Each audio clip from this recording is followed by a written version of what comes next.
Hello everyone, welcome to my channel Home Science Let's Crack It. Here I am Dr. वंदना गुप्ता। और जैसा कि इसके पहले ये नवंबर 2020 का पेपर हम सॉल्व कर रहे हैं नेट होम साइंस का। तो इसके पहले हमने 65 क्वेश्चन यानी कि 50 से 51 से लेकर के 65 क्वेश्चन 15 क्वेश्चन हमने डिस्कस कर लिया था। अब इसके आगे के क्वेश्चन हम डिस्कस करने जा रहे हैं। मोस्ट प्रोबेबली हम यहाँ पर आप 100 क्वेश्चन मतलब 100 नंबर तक आज डिस्कस कर लेंगे। तो चलिए फिर स्टार्ट करते हैं।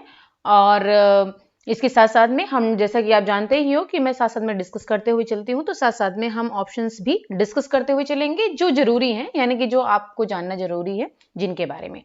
चलिए फिर स्टार्ट करते हैं। तो नंबर 66 जो क्वेश्चन है, तो यहाँ पर ये है कि सेंसिटिविटी टू प्रॉब्लम इज। तो पहला यहाँ पर ऑप्शन है कि क्रिएटिविटी, अवेयरनेस, इंटेलिजेंस और नॉलेज। इसके आंसर हम देख लेते हैं कि क्या आंसर है इसका। तो आंसर है दूसरा। हाँ, तो दूसरा आंसर है इसका अवेयरनेस। ठीक है, हिंदी में भी इसको देख लेते हैं क्योंकि हम यहाँ पर हिंदी और इंग्लिश दोनों लेकर के चल रहे हैं, जिससे कि दोनों ही स्ट्रीम के बच्चों को कोई दिक्कत ना हो। तो हिंदी में यह है कि समस्या के प्रति संवेदनशीलता है रचनात्मकता, जागरूकता, समझ या फिर ज्ञान। तो जो इसका राइट आंसर है वो है जागरूकता। समस्या के प्रति संवेदनशीलता का मतलब यह है कि अगर हम किसी भी समस्या, कोई भी प्रॉब्लम्स ऐसी होती है कि मान लो विमेन से रिलेटेड कोई भी प्रॉब्लम है, ठीक है, तो जो अगर समस्या के प्रति हम संवेदनशील हैं, यानी कि उसके बारे में हम उस समस्या से भली भांति मतलब परिचित हैं, उसको हम जानते हैं कि वो कितनी गंभीर समस्या है, तो हम क्या होंगे कि उसके प्रति हम, ये कहलाएगी हमारी जागरूकता, क्योंकि हम उस समस्या के बारे में जान रहे हैं कि वो समस्या कितनी गंभीर है, उसको किस तरीके से हम सॉल्व कर सकते हैं, उसके कौन कौन से ऐसे पॉइंट्स हैं जिनको कि हम लोगों के माइंड में जो है ला सकते हैं, जिससे कि उनका भी ध्यान उसके ऊपर जाए। तो ये हमारी जागरूकता कहलाती है। ओके, चलिए अब नेक्स्ट क्वेश्चन के आगे हम बढ़ते हैं। तो फटाफट यहाँ पर हम क्वेश्चन सॉल्व करने की कोशिश करेंगे, जिससे ज्यादा से ज्यादा हम क्वेश्चन यहाँ पर सॉल्व करा सके। फिर इसके बाद में नेक्स्ट क्वेश्चन है कि the flow of goods and services in a family at a particular time. First option is money income, second is real income, third is psychic income और फोर्थ इज फिजिकल इनकम। तो इसका जो right answer है the flow of goods and services in a family at a particular time. ध्यान दीजिएगा, at a particular time बोल रहा है, और क्या है, गुड्स एंड सर्विसेज। तो इसका जो राइट आंसर है वो है second, means real income. Okay, Hindi में भी इसको देख लेते हैं, फिर इसके बाद में हम थोड़ा सा इसको डिस्कस कर लेते हैं। विशेष समय पर एक परिवार में वस्तुओं तथा सेवाओं का प्रवाह है। मौद्रिक आय, वास्तविक आय, मानसिक आय या फिर भौतिक आय। जो राइट आंसर था वो हमने देख लिया है, वास्तविक आय। ठीक है, तो अब यहां पर जो बोल रहा है कि विशेष समय पर एक परिवार में वस्तुओं और सेवाओं का प्रवाह है। तो जैसा हम अभी आपने पढ़ा होगा, इस बार बस हम इसको एक बार रिवाइज कर रहे हैं कि जो फैमिली इनकम होता है, यानी कि जो पारिवारिक आय होती है, वो दो प्रकार की होती है। एक तो मनी इनकम, दूसरा रियल इनकम और तीसरा है साइकिक इनकम, यानी कि मौद्रिक आय, वास्तविक आय और मानसिक आय। जो भौतिक आय यहाँ पर इससे कोई मतलब नहीं है, क्योंकि तीन टाइप की ही हमारी इनकम होती है। ओके, मनी, रियल और साइकिक। अब जो मनी इनकम होती है, मनी इनकम का मतलब ये है कि जब हम किसी भी जो हम पेमेंट प्राप्त करते हैं, यानी भी किसी भी वस्तु के बदले में जब हमें पैसा मिलता है, मनी, मनी का मतलब है पैसा। अब ये रुपीस में भी हो सकता है, कॉइन में भी हो सकता है और नोट के रूप में भी हो सकता है। तो वो जो है आपका कहलाता है money income. Okay, money means पैसे के रूप में जब हमें आय हमें प्राप्त होती है। ओके, अब ये सैलरी के थ्रू हो सकता है, वेजेस के थ्रू होता है, रेंट है, इंटरेस्ट है, प्रॉफिट्स है, पेंशन हो सकता है, तो ये सारी चीजें हो सकती हैं। फिर दूसरा है वास्तविक आय। तो वास्तविक आय यहाँ पर डिस्कस किया, यहाँ पर आपको पता ही कि विशेष समय पर एक परिवार में वस्तुओं और सेवाओं का प्रवाह है, यानी कि हमें यहाँ पर पैसे नहीं मिल रहे हैं, वस्तु और सेवा प्राप्त हो रही है। जैसे कि एग्जाम्पल की अगर हम बात करें तो यहाँ पर आपका हो जाएगा, जैसे मान लीजिए कि हम घर में अपने क्या करते हैं कि बागवानी करते हैं, या फिर मान लीजिए हम घर में ही फल और सब्जियां उगा रहे हैं, ठीक है। तो वो जो फल और सब्जियां हम घरों में अपना एक किचन गार्डन बनाया हुआ है, वो हमारी गुड्स हैं, वस्तुएं हैं, ठीक है। सेवाओं का मतलब यहाँ पर ये आप कह सकते हो जो कम्युनिटी फैसिलिटीज हैं, यानी कि जो सामाजिक जो सेवा है जो हमें फ्री में प्राप्त हो रही है, बिना किसी पैसे के प्राप्त हो रही है, ठीक है, वो आप कह सकते हो उनको सर्विसेज। जैसे कि पार्क हैं, ठीक है, कॉलोनी में पार्क होते हैं, मार्केट है, हॉस्पिटल्स हैं, रोड्स हैं, स्कूल हैं, कॉलेजेस हैं, लाइब्रेरीज हैं, ठीक है। तो क्या है कि हम पार्क में जाते हैं तो वहां पर मुझे कोई पैसा पे नहीं करना पड़ता है हम लोगों को, ठीक है, ओके। और एंटरटेनमेंट या फिर सोशल सेंटर्स हैं, ठीक है, कम्युनिटी इंटरटेनमेंट। तो इस तरीके की जो चीजें हैं वो आपकी सेवाएं कही जाएंगी, ओके।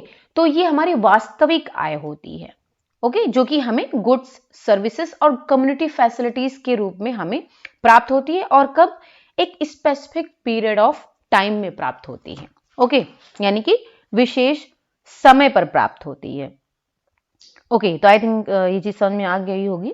अब इसके बाद में आते हैं, अच्छा, जो ये हमने अभी मौद्रिक आय यानी कि मनी इनकम की बात की है, तो उसमें भी जो भी हमें रुपीस, कॉइन्स और नोट्स के रूप में हम मनी प्राप्त करते हैं, वो भी एक स्पेसिफिक पीरियड ऑफ टाइम में होता है। यानी कि या तो हम डेली डेली का पैसे हमें मिल रहे हैं किसी चीज का जो हम ले रहे हैं, या फिर हम जो है उसको वीकली ले रहे हैं, या फिर हम मंथली ले रहे हैं। मंथली जैसे कि हम रेंट वगैरह लेते हैं तो हम मंथली पे करते हैं, ओके।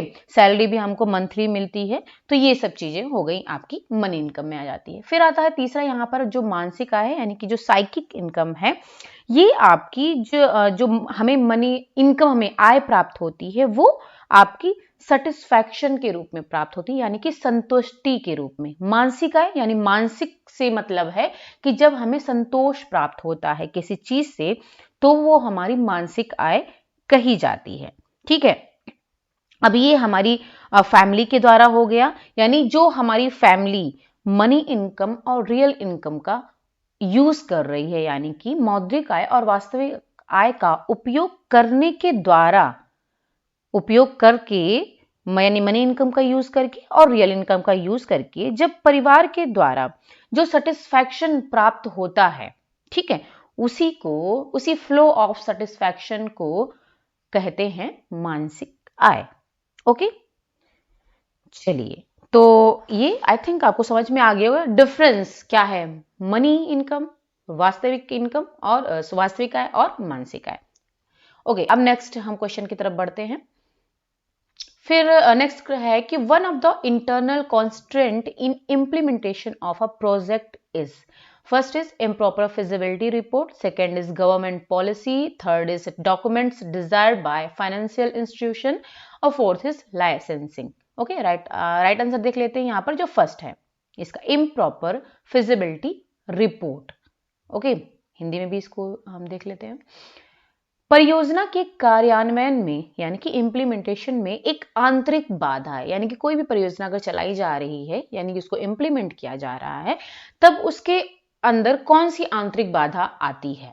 तो यहाँ पर जो राइट आंसर था वो था अनुपयुक्त संभाव्यता रिपोर्ट, यानी कि हम कोई भी परियोजना, कोई भी प्रोग्राम्स चलाने जा रहे हैं किसी गांव में, उसको एग्जीक्यूट करने जा रहे हैं, तो अगर वो हमारी परियोजना सफल नहीं होगी, यानी कि हम उसको इम्प्लीमेंट नहीं कर पाएंगे, अगर हमें उस परियोजना से रिलेटेड जो भी रिपोर्ट हमें चाहिए, जानकारी चाहिए, अगर वो हमारे पास नहीं होगी, तो इसको हम कह सकते हैं आंतरिक बाधा, ओके।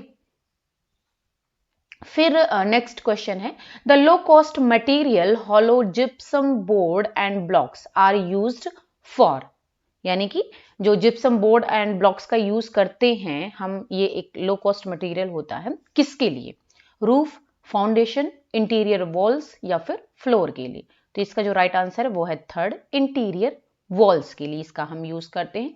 चलिए हिंदी में भी देख लेते हैं। कम लागत वाले पदार्थ जैसे कि जिप्सम के खोखले बोर्ड तथा ब्लॉक्स का प्रयोग किस में किया जाता है, तो इसका जो राइट आंसर था वो था आंतरिक दीवार में, यानी कि घरों में जो आंतरिक दीवार बनाई जाती हैं, आप कह सकते हो टेम्परेरी बनाई जाती हैं, तो वो जैसे कि हम डिवाइडर के लिए इसको आंतरिक दीवार का यूज करते हैं, तो वो जो है कम लागत वाले पदार्थ जैसे कि जिप्सम के खोखले बोर्ड और ब्लॉक से इसको तैयार किया जा सकता है, ओके, फर्श है, नींव है, छत है, तो ये तो हमारी बिल्कुल परफेक्ट, यानी आप कह सकते हो सॉलिड होनी चाहिए, मजबूत होनी चाहिए। ओके, फिर है expenditure for celebrating Deepavali is, first planned expenditure है, सेमी फिक्स्ड एक्सपेंडिचर है, या फिर अनकंट्रोल्ड है, या फिर एक्स्ट्रा एक्सपेंडिचर है। तो इसका जो राइट आंसर है वो है फोर्थ, यानी कि ये है एक्स्ट्रा एक्सपेंडिचर। अब यहां पर है दीपावली मनाने के लिए किया जाने वाला व्यय है, यानी कि दीपावली में जो भी हम खर्चा करते हैं तो वो किस प्रकार का व्यय है, योजनाबद्ध है, अर्ध निर्धारित है, या फिर अनियंत्रित है, या फिर अतिरिक्त व्यय है। तो इसका जो राइट आंसर है वो है अतिरिक्त व्यय, यानी कि हम योजनाबद्ध तरीके से दीपावली में खर्च करते नहीं है, क्योंकि अब दीपावली में तो हमें पता थोड़ा ना होता है कि हम कितना खर्च हो जाएगा हमारा पैसा, क्योंकि भाई दीपावली में मेहमान आते हैं, रिलेटिव्स आते हैं, अब कभी कम कभी ज्यादा हो सकते हैं, तो ये इसकी हम प्लानिंग कर नहीं सकते हैं। ठीक है, यानी प्लानिंग करेंगे लेकिन उसमें आगे पीछे हो ही जाएगा। अर्ध निर्धारित होता है, यानी कि पूरी तरीके से निर्धारित नहीं होता है, और अनियंत्रित व्यय होता है। ठीक है, यानी कि अनियंत्रित मतलब यहाँ पर जो दीपावली मनाए जाने का व्यय है उसका राइट आंसर तो अतिरिक्त व्यय है। हम यहाँ पर आपको बता रहे हैं योजनाबद्ध व्यय का मतलब क्या है, अर्ध निर्धारित का मतलब है, अनियंत्रित व्यय का मतलब क्या, योजनाबद्ध का मतलब जो हम पहले से उसकी प्लानिंग कर सके, तो चूंकि ये प्लानिंग हो नहीं सकती है, अर्ध निर्धारित भी नहीं है और अनियंत्रित व्यय भी नहीं है, यानी कि हम दीपावली में जो भी व्यय करते हैं ऐसा तो है नहीं कि उसको हम नियंत्रित नहीं कर सकते हैं, कंट्रोल तो कर ही सकते हैं क्योंकि हम अपने हिसाब से ही खर्चा करेंगे, लेकिन ये हमारा अतिरिक्त व्यय हो जाता है। ओके, चलिए फिर आते हैं नेक्स्ट क्वेश्चन पर, which one of the following groups are organic resources, first is plants, water, fossil fuel, second is fossil fuel, plant, animals, third is animal, air, water, and fourth is air, plants and minerals. तो इसका जो right answer है वो है second, fossil fuel, plants and animals. निम्नलिखित में से कौन सा एक कार्बनिक संसाधन का समूह है? ओके, इसका जो राइट आंसर है वो हमने अभी देखा, जीवाश्म ईंधन, पौधे और जानवर। तो चलिए एक बार इस पर हम नजर डाल लेते हैं, प्राकृतिक संसाधन पर, कि प्राकृतिक संसाधन क्या है। प्राकृतिक संसाधन का मतलब है नेचुरल रिसोर्सेस। ठीक है, जो भी नेचुरल रिसोर्सेज हैं, चाहे वो जल हो, पानी हो, हवा हो, खनिज पदार्थ हो, जीवाश्म ईंधन हो, पौधे हो, जानवर हो, ये कि सारे के सारे हमारे जो है प्राकृतिक संसाधन कहलाते हैं। लेकिन जो प्राकृतिक संसाधन का वर्गीकरण है वो कई आधारों पर किया जाता है। ठीक है, तो यहाँ पर हम फिलहाल पूरा डिस्कस नहीं करेंगे क्योंकि बहुत सारे क्वेश्चंस आपके साथ में डिस्कस करने हैं, तो यहाँ पर बस केवल हम जो पूछा गया है उसी को हम यहाँ पर देखेंगे कि प्राकृतिक संसाधन का जो वर्गीकरण है उसमें जो पहला आता है वो है अजैविक और जैविक। अजैविक का मतलब है ये वे संसाधन होते हैं जो कि गैर जीवित चीजों और गैर कार्बनिक पदार्थों से बनते हैं। गैर कार्बनिक का मतलब है जिसमें कि कार्बन तत्व नहीं पाया जाता है। ओके, अब इस प्रकार के प्राकृतिक जो संसाधन उसमें उसका एग्जाम्पल हम यहाँ पर देख सकते हैं, पानी है, वायु है, भूमि है, धातु है, जैसे कि लोहा, तांबा, सोना और चांदी, ये अजैविक है। ठीक है, और गैर कार्बनिक है। जैविक संसाधन वो होते हैं जो कि जीवित प्राणियों, जैसे कि जीवित प्राणियों हो गए, पौधे हैं और जानवर जैसे कार्बनिक पदार्थों से उत्पन्न होते हैं।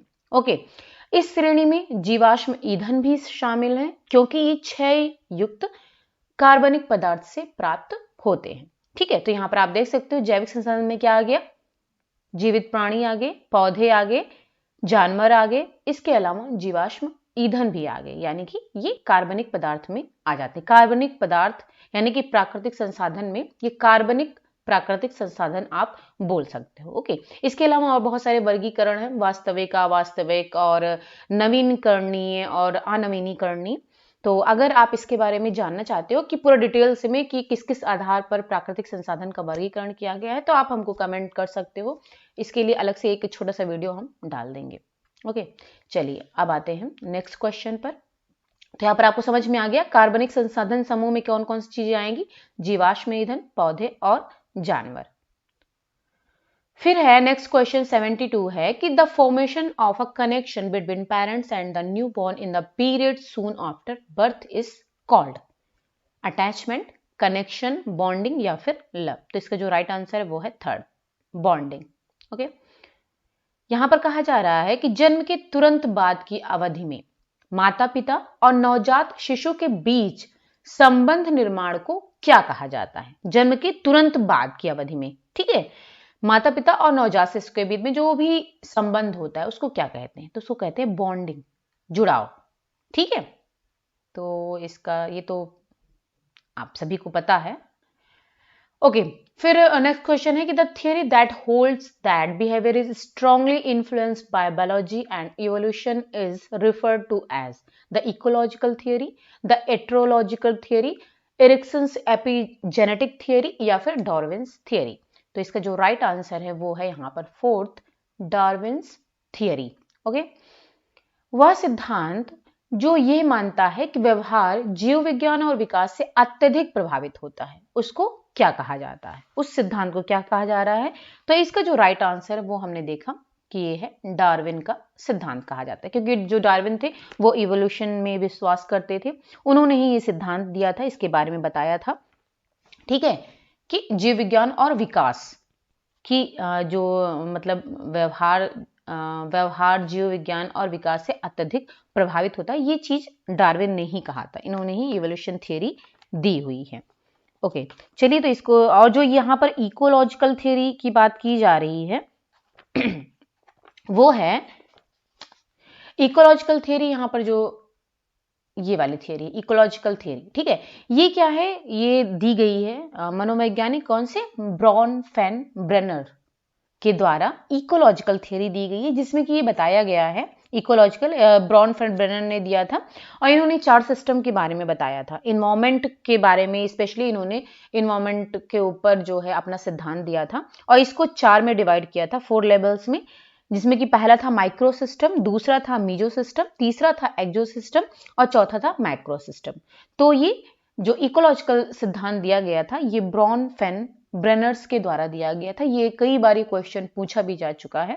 ओके, और एरिक्सन ने तो एपिजेनेटिक सिद्धांत है, और यहाँ पर जो इथोलॉजिकल सिद्धांत की बात की जा रही है, इथोलॉजिकल, और इसके ऊपर जो इंग्लिश में है वहां पर एट्रोलॉजिकल लिखा हुआ है, तो थोड़ा सा कंफ्यूजिंग है कि इथोलॉजिकल पूछ रहा है या फिर जो है एट्रोलॉजिकल पूछ रहा है, क्योंकि जो इथोलॉजिकल थियरी है ये भी डार्विन की ही है, उनके द्वारा ही दी गई है।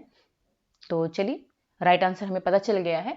अब आता है 74 क्वेश्चन कि in the new education policy 2019 one of the new elements is inclusion of early childhood education, provision of fathers education, focus on adolescent education, introduction of adult education। तो इसका जो राइट आंसर है वो है पहला, inclusion of early childhood education।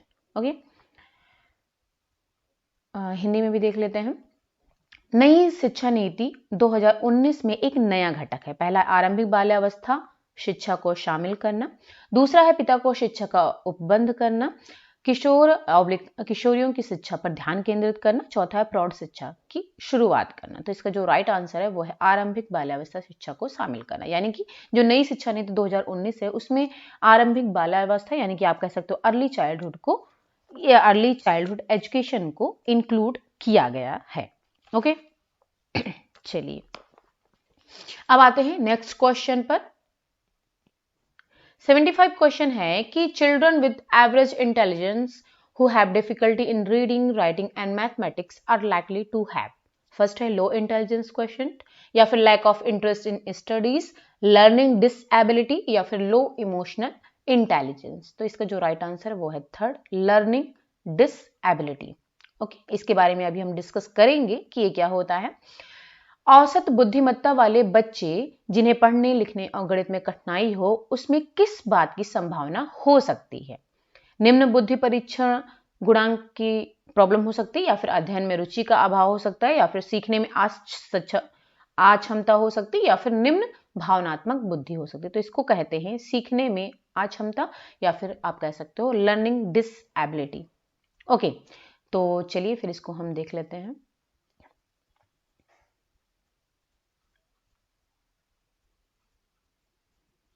यहां पर है लर्निंग डिसएबिलिटी, ये हिंदी इंग्लिश हम दोनों में ही आपको दिखा देंगे। इसको हिंदी में कहते हैं अधिगम संबंधी कठिनाइयां। अब इसमें कौन कौन सी प्रॉब्लम्स आती हैं? एक तो डिसलेक्सिया, जिसमें कि पठन संबंधी समस्या आती है। ये आपने डिसलेक्सिया का प्रॉब्लम जो तारे जमीन पर मूवी है उसमें भी इसके बारे में बताया गया है। और जो डिस्ग्राफिया होता है उसमें लेखन संबंधी समस्या आती है, यानी कि राइटिंग प्रॉब्लम आती है, उसे डिस्ग्राफिया बोलते हैं। डिसकैल्कुलिया, इसमें गणना संबंधी समस्या यानी कि मैथ से रिलेटेड, काउंटिंग से रिलेटेड प्रॉब्लम होती है। और डिस्प्रैक्सिया जो होता है इसमें गतिक कौशल संबंधी समस्या आती है, यानी कि जो मोटर फाइन स्किल्स जो होती हैं उनसे रिलेटेड, मोटर फाइन स्किल्स जो होती हैं उनसे रिलेटेड प्रॉब्लम आती है। और डिस्मॉर्फिया जो है ये स्वयं को ज्यादा सुंदर, लंबा, ताकतवर समझना, ऐसी प्रॉब्लम होती है बच्चों के अंदर। ओके, फिर उसके बाद में डिस्थीमिया, इसमें गंभीर तनाव की अवस्था होती है। आफेजिया या फिर डिस्फेजिया, इसमें लैंग्वेज से संबंधी यानी कि भाषा संप्रेषण संबंधी समस्या आती है। ओके, प्रोजेरिया, इसमें कम आयु में वृद्ध दिखना, यानी कि कई सारे ऐसे लोगों को आपने देखा होगा जिनकी आयु तो कम है लेकिन वो अपने एज से ज्यादा दिखाई पड़ते हैं, तो वो प्रोजेरिया की प्रॉब्लम होती है। जैसे कि एक पाम मूवी आई थी, आई थिंक जो अमिताभ बच्चन की थी, तो उसमें भी आपने देखा होगा कि एज तो कम थी लेकिन वो काफी एजेड दिखाई पड़ता था। ओके, फिर डिमेंशिया, इसमें क्या होता है, तर्क नहीं कर पाते हैं बच्चे और याद नहीं कर पाते हैं, यानी कि जो उनकी स्मरण शक्ति होती है वो कमजोर हो जाती है, उन्हें डिमेंशिया की प्रॉब्लम बोलते हैं, यानी कि भूल जाते हैं वो। बुलिमिया में क्या होता है, इसमें भोजन ग्रहण संबंधी प्रॉब्लम होती है, यानी कि आप खाते जाओगे लेकिन आपको पता ही नहीं चलेगा कि आपने कितना ज्यादा खा लिया है, यानी कि आपको जो है जो सटाइटी वैल्यू होती है वो प्राप्त नहीं होती है, तो उसको बुलिमिया नर्वोसा बोलते हैं। ओके, इसमें यानी कि ज्यादा खाते हैं, भोजन ग्रहण संबंधी प्रॉब्लम होती है। एलेक्सिया है, इसमें सीखने में अक्षमता होती है। और एक प्रॉब्लम होती है ADHD, इसको बोलते हैं attention deficit hyper activity disorder. Okay, इसमें क्या होता है, ध्यान संबंधी समस्या आती है, यानी कि जो बच्चे हैं वो अपना ध्यान केंद्रित नहीं कर पाते हैं और बहुत ज्यादा हाइपर एक्टिव होते हैं, बहुत ज्यादा क्रियाशील होते हैं। ठीक है, तो इसको बोलते हैं ADHD, फुल फॉर्म भी यहाँ पर दिया गया है। अब इंग्लिश में भी आप इसको देख सकते हो, dyslexia difficulty with reading, problems दी गई, reading, writing, spelling, speaking. Dyscalculia difficulty with math, यानी कि math problems, understanding time, using money, इन सब में दिक्कत आती है। Dysgraphia difficulty with writing, handwriting, spelling, organising ideas. Dyspraxia यानी कि सेंसरी इंटीग्रेशन डिसऑर्डर, यानी कि फाइन मोटर स्किल से रिलेटेड प्रॉब्लम आती है, जिससे कि बच्चे क्या है, हाथ और आंखों का जो कोऑर्डिनेशन है वो नहीं हो पाता है, बैलेंस नहीं होता है, मैनुअल डेक्सट्रेनिटी होती है। और डिस्फेजिया ऑफेजिया है, इसमें डिफिकल्टी विद लैंग्वेज होती है, understanding spoken language, reading comprehension. और इसमें कुछ और भी होता है, एक ऑडिटरी प्रोसेसिंग डिसऑर्डर होता है, एक विजुअल प्रोसेसिंग डिसऑर्डर होता है। ऑडिटरी का मतलब है सुनने संबंधी, यानी कि difficulty hearing difference between sounds, यानी कि जो साउंड्स है उनके बीच में डिफरेंस नहीं कर पाते हैं, ये वाली प्रॉब्लम होती है। अब जैसे कि रीडिंग करें, कॉम्प्रिहेंशन या फिर लैंग्वेज, ये प्रॉब्लम्स है। विजुअल में क्या होता है, डिफिकल्टी इंटरप्रेटिंग विजुअल इंफॉर्मेशन, यानी कि विजुअल इंफॉर्मेशन को हम इंटरप्रिटेशन नहीं कर पाते, इंटरप्रेट नहीं कर पाते हैं। तो इसमें रीडिंग, मैथ से मैप है, चार्ट्स हैं, सिंबल्स हैं, पिक्चर्स हैं, जिनको हम देखकर ही जान सकते हैं, तो ये वाली दिक्कत आती है। ओके, आई थिंक आपको समझ में आ गया होगा। फिलहाल हम यहाँ पर थोड़ा सा जल्दी कर रहे हैं जिससे कि ज़्यादा से ज़्यादा क्वेश्चन हम कवर कर ले, क्योंकि ऑलरेडी ये सब चीज़ें जो है ना, लर्निंग डिसेबिलिटी हम पहले भी डिस्कस कर चुके हैं, इस वजह से हम इसको थोड़ा फास्ट में कर रहे हैं कि सबको। और हिंदी इंग्लिश एक्चुअली दोनों स्ट्रीम के बच्चे देखते हैं इसको, तो इस वजह से हम दोनों में यहाँ पर कोशिश करते हैं कि दोनों ही स्ट्रीम के बच्चों को कोई दिक्कत ना हो। चलिए, अब नेक्स्ट क्वेश्चन है कि the third stage in Erik Erikson's theory of human development is called. First is autonomy versus shame and doubt, trust versus mistrust, identity versus identity confusion, और इनिशिएटिव वर्सेस गिल्ट। तो यहाँ पर बोला गया है fourth answer. चलिए, अच्छा इसका हिंदी हम देखेंगे ही। हिंदी में है कि मानव विकास के जो एरिक एरिक्सन के सिद्धांत हैं उनमें उनका तीसरा चरण किसको कहा जाता है, कौन सा है तीसरा? स्वायत्तता बनाम शर्म और शंका, विश्वास बनाम अविश्वास, या फिर पहचान बनाम पहचान भ्रांति, या फिर पहल बनाम दोष। तो ये तीसरा है। चलिए, तो इसको हम इनके सारे जो भी इन्होंने 8 स्टेप्स बताए हैं वो सारे देख लेते हैं।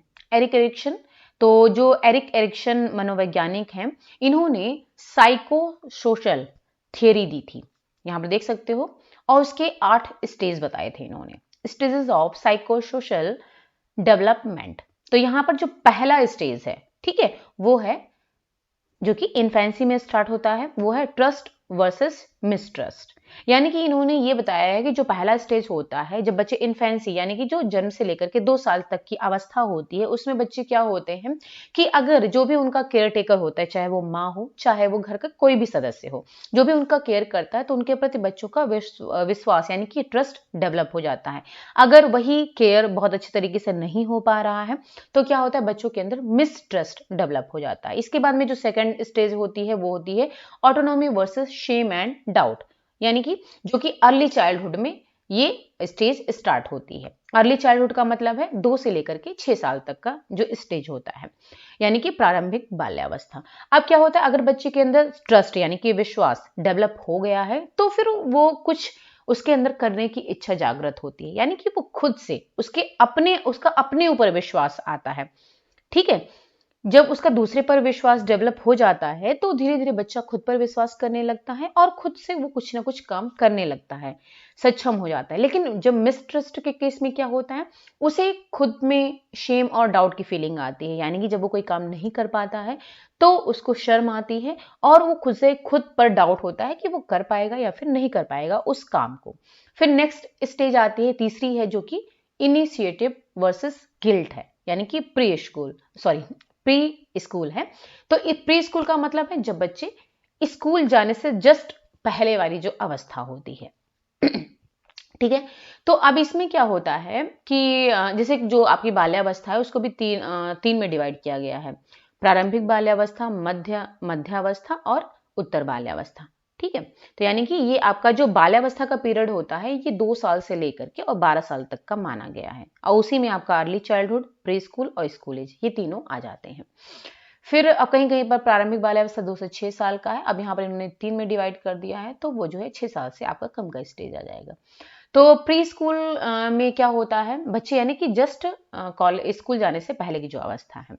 अब इसमें क्या होता है, इनिशिएटिव वर्सेस गिल्ट का मतलब है अब बच्चे के अंदर जब खुद पर विश्वास डेवलप हो गया है, खुद वो कुछ कर सकता है, तो वो अब कोई ना कोई इनिशिएटिव लेगा, यानी कि किसी काम को करने के लिए वो अपना पहला कदम बढ़ाता है।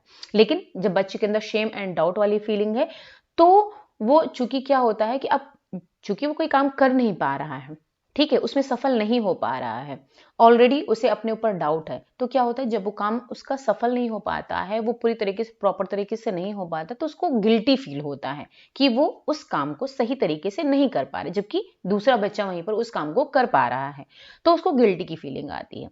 फिर स्कूल एज आता है, स्कूल एज का मतलब है जब बच्चे अब स्कूल जाना स्टार्ट कर देते हैं। अब ये इंडस्ट्री वर्सेस इन्फीरियरिटी स्टेज होती है। तो ये पहली स्टेज थी, ये दूसरी अर्ली चाइल्डहुड, इनिशिएटिव ये तीसरी स्टेज थी और ये चौथी है।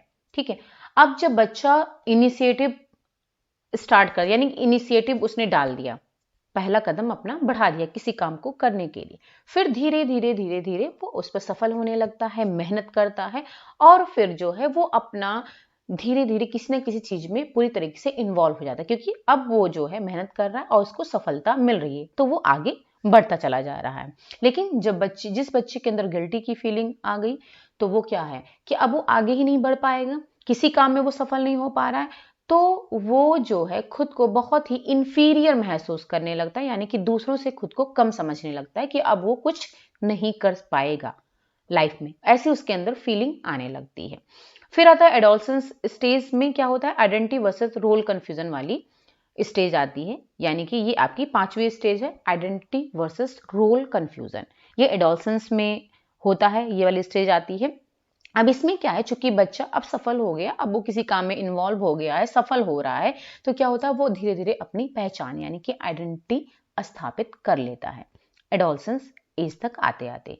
लेकिन जिसके अंदर इंफीरियरिटी की फीलिंग आ गई है, वो क्या होगा, चूंकि किसी काम में सफल नहीं हो पाया है, अब वो खुद को इंफीरियर समझ रहा है दूसरों से, तो अब क्या होगा, अब उसके अंदर रोल कंफ्यूजन की फीलिंग आ गई, यानी कि अब वो उसका समाज में, परिवार में, ठीक है, क्या भूमिका है उसकी, वो समझ ही नहीं पाता, उससे के लिए वो कंफ्यूज रहता है, क्योंकि वो कोई भी अपनी पहचान स्थापित नहीं कर पाया है। फिर नेक्स्ट है इंटीमेसी वर्सेस आइसोलेशन। ये यंग एडल्टहुड में ये चीज होती है, ये स्टेज आती है। अब चूंकि पहचान स्थापित हो गई, इंटीमेसी का मतलब है अब जो वो बच्चा है जिसने अपनी पहचान स्थापित कर ली, पहचान स्थापित करने का मतलब है यानी कि वो अब उस अपने कैरियर में सेटल हो गया है। फिर इंटीमेसी का मतलब है अब वो आगे बढ़ेगा, एक स्टेप और आगे बढ़ेगा, यानी कि अब उसकी शादी होगी, यानी कि उसकी लाइफ में कोई ना कोई लाइफ पार्टनर की एंट्री हो जाती है। लेकिन जो ऑलरेडी जिसकी अपनी कोई पहचान स्थापित नहीं हो पाई है, यानी कि कोई कैरियर किसी के में कोई कैरियर उसका स्टैब्लिश नहीं हो पाया है, सेटल नहीं हो पाया है, तो वो क्या करता है, वो खुद को परिवार से, लोगों से और समाज से अपने आप को बिल्कुल अलग महसूस करने लगता है, यानी कि आइसोलेट समझने लगता है। फिर आता है मिडिल एडल्टहुड। तो इसमें क्या है, इंटीमेसी, यानी कि अब उसके लाइफ में कोई पार्टनर आ गई है, यानी कि अब वो और आगे बढ़ गया है। अब क्या होगा, जनरेटिविटी का मतलब है अब जनरेशन आगे बढ़ेगी, यानी कि अब उनके उसके बच्चे होंगे, ठीक है, अब वो आगे बढ़ेंगे धीरे धीरे। और जो आइसोलेट खुद को महसूस कर रहा है, एकदम अलग थलग समाज परिवार सबसे, तो वो क्या होगा, स्टैग्नेट का मतलब यानी कि अब उसकी जो वृद्धि है अब वो वहीं पर रुक जाएगी, यानी कि अब उसकी जो लाइफ है वहीं पर रुक जाती है, क्योंकि अब वो आगे कुछ नहीं कर सकता है। फिर आता है मैच्योर, यानी ईगो इंट्रीग्रिटी वर्सेस डिस्पेयर। ये मैच्योरिटी एज में आता है, ये लास्ट यानी कि 8वां स्टेज होता है। यानी कि अब जब जनरेशन आगे बढ़ गई, जिनकी कैरियर उसका स्टैब्लिश हो गया, शादी हो गई, यानी कि लाइफ पार्टनर भी आ गई, बच्चे भी आ गए फैमिली में, परिवार में, तो अब क्या है, पूरी तरीके से वो खुश है, अपने लाइफ से खुश है और उसने सब कुछ पा लिया है। अब उसको इस बात की खुशी है कि हाँ, कि उसने अपने लाइफ में जो चाहा उसने उस चीज को प्राप्त कर लिया, अब वो सम्मान से अपने जीवन को बिताने लगता है मेच्योरिटी स्टेज में। लेकिन जो स्टैग्नेट हो गया यानी कि रुक गया वहीं पर, तो वो क्या होता है, धीरे धीरे वो उस समाज से धीरे धीरे डिस्पेयर यानी कि गायब हो जाता है, क्योंकि ना ही उसकी कोई पहचान है, ना ही वो अपनी लाइफ को आगे बढ़ा पाया है। तो इस तरीके से वो जो है धीरे धीरे गायब हो जाता है। तो इस तरीके से जो एरिक एरिक्सन है, उन्होंने 8 स्टेज के बारे में बताया है। आई थिंक आपको समझ में आ गया होगा, हमने पूरी कोशिश की आपको समझाने की। ओके, चलिए अब आते हैं नेक्स्ट क्वेश्चन पर। 77 क्वेश्चन है कि the basic premise of the prohibition of child marriage act 2006 is that. पहला है, a child can be married only after 15 years of age. Second is, making a child go through marriage is an offense. A girl or a boy is a minor up to 18 years of age. Fourth is, a girl is a minor up to 18 years and a boy is a minor up to 21 years. तो देख लेते हैं इसका right answer क्या है। Fourth है, a girl is a minor up to 18 years and a boy a minor up to 21 years. अब हिंदी में यहां पर कहा जा रहा है कि बाल विवाह प्रतिषेध अधिनियम 2006 की प्रमुख बात यह है कि किसी बालक का विवाह 15 वर्ष की आयु के पश्चात ही किया जा सकता है। दूसरा है, किसी बालक को विवाह के लिए तैयार करना अपराध है। तीसरा है, कोई बालिका या बालक 18 वर्ष की आयु तक अवयस्क है। चौथा है कि 18 वर्ष की आयु तक बालिका अवयस्क है और 21 वर्ष की आयु तक बालक अवयस्क है। तो जो राइट आंसर है इसका यही है, ठीक है। तो जो 2006 का जो चाइल्ड मैरिज एक्ट था उसके अकॉर्डिंग ये था कि जो लड़की की शादी के लिए आयु होनी चाहिए वो 18 वर्ष होनी चाहिए, यानी कि 18 वर्ष से अगर कम है तो वो जो है अवयस्क माना जाता है, ठीक है।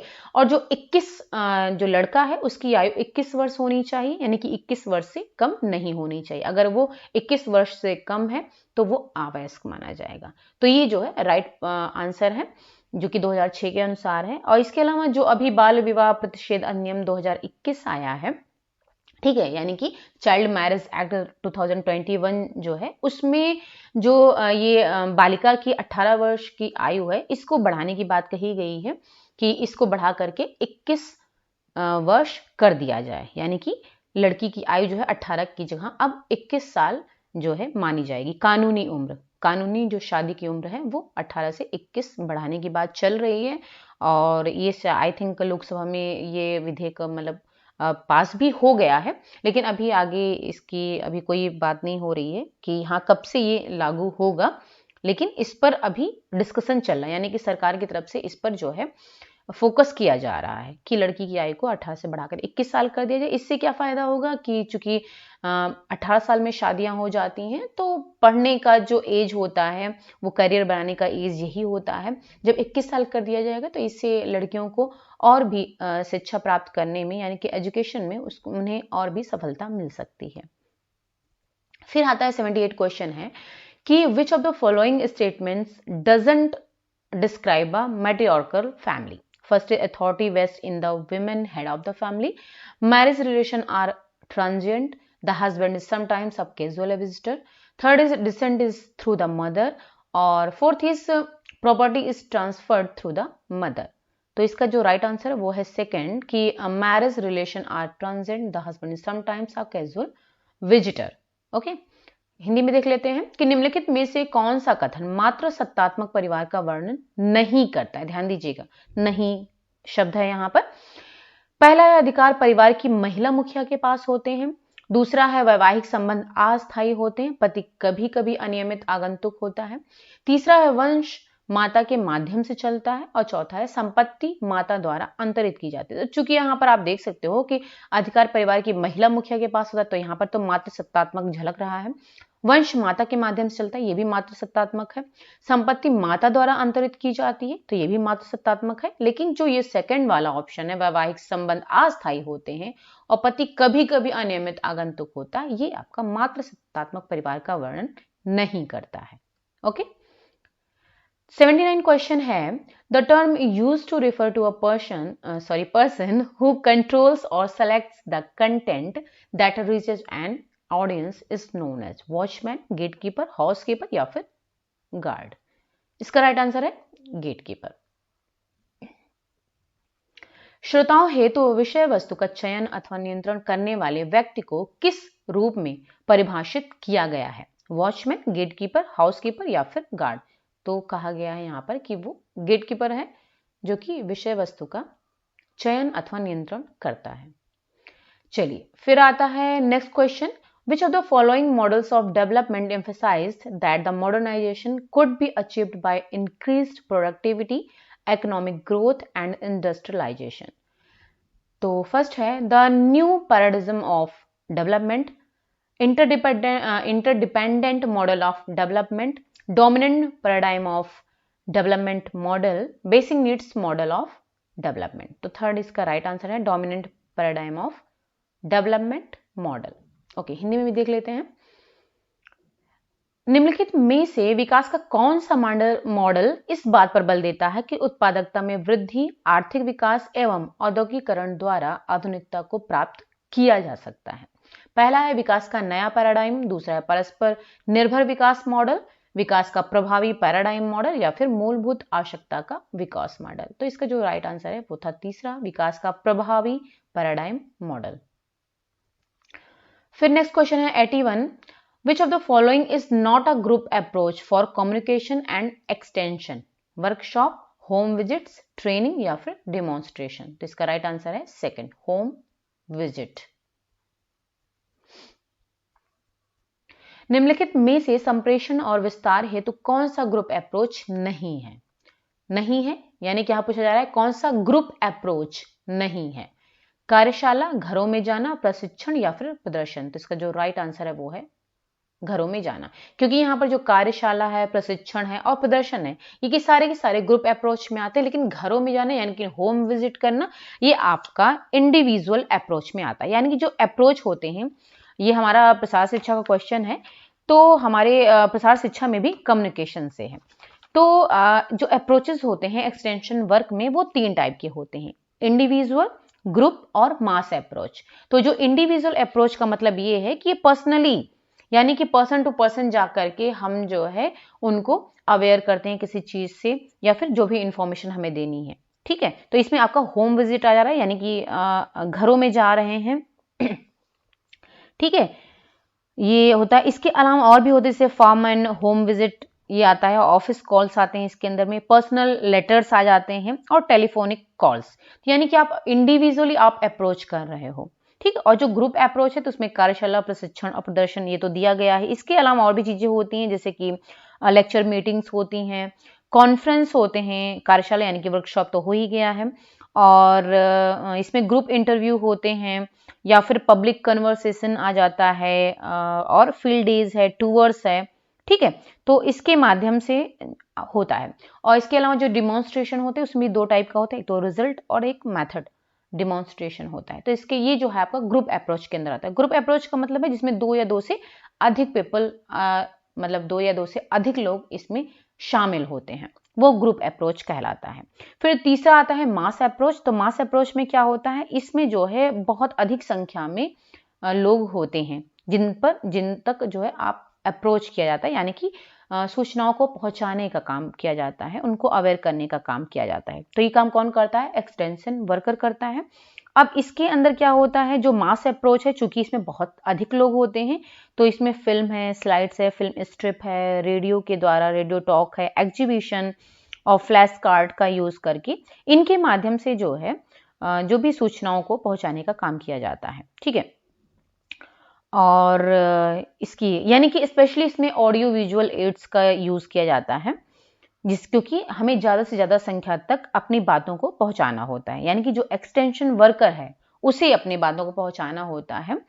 और इसमें और भी चीजें हैं, जैसे चार्ट्स के माध्यम से, डायग्राम है, और पोस्टर्स के माध्यम से, न्यूज़पेपर स्टोरीज के माध्यम से, कैंपेन के थ्रू हो सकता है, टेलीविजन है, एग्जीबिशन है, ठीक है, बुलेटिन्स के थ्रू होता है, रेडियो के थ्रू हो सकता है। तो इन सब के थ्रू जो है एक मास अप्रोच किया जा सकता है। ओके, अब आता है नेक्स्ट क्वेश्चन 82। यहां पर है, in communication the interpretation of body language, posture and movement is termed as proxemics, paralanguage, kinesics या फिर क्रोनेमिक्स। तो इसका जो राइट आंसर है वो है काइनेसिक्स, ठीक है। इसको अभी हम डिस्कस करेंगे कि ये क्या होता है। संप्रेषण में शारीरिक भाव भंगिमा, मुद्रा एवं गति की व्याख्या को निम्नानुसार परिभाषित किया गया है, प्रोक्सिमिक्स, पैरालैंग्वेज, काइनेसिक्स या फिर क्रोनेमिक्स। तो इसका जो राइट आंसर है वो है काइनेसिक्स। तो इसको देख लेते हैं हम फटाफट कि ये होता क्या है, ठीक है।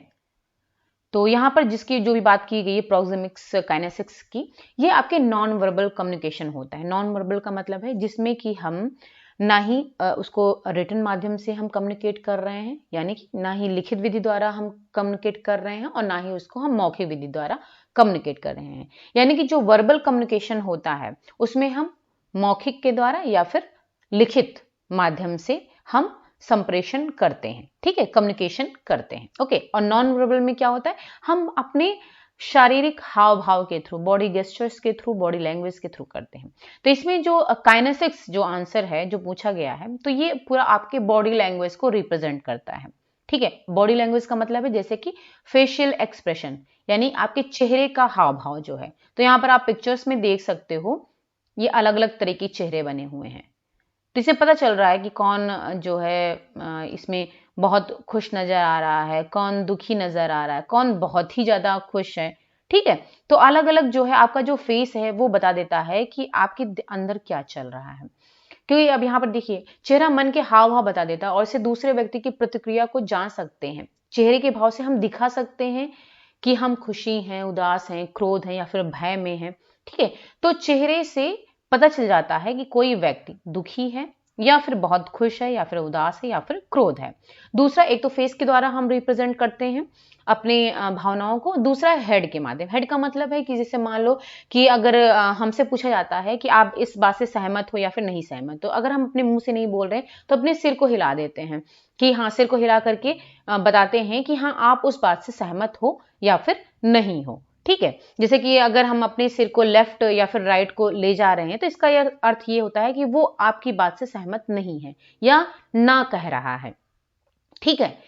अगर कोई व्यक्ति अपने सिर को नीचे की तरफ करता है और अपने पैर या जमीन की ओर देख रहा है, तो इसका मतलब होता है कि हाँ, वो रेस्पेक्ट में ऐसा कर रहा है, अपने सर को नीचे झुका रहा है, या फिर शर्म आ रही है उसको तो ऐसा कर रहा है।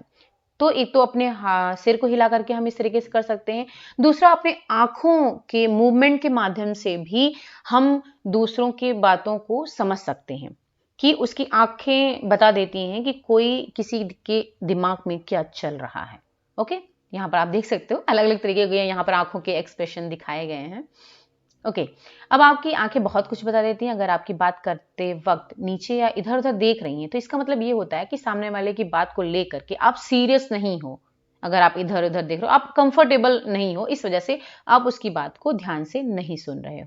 ठीक है, तो इस तरीके हमारे आंखों का जो मूवमेंट है वो बता देता है कि आप का इंटरेस्ट है उस चीज में या फिर नहीं है। फिर आता है चौथा जो है गेस्चर्स और पोस्चर्स होता है।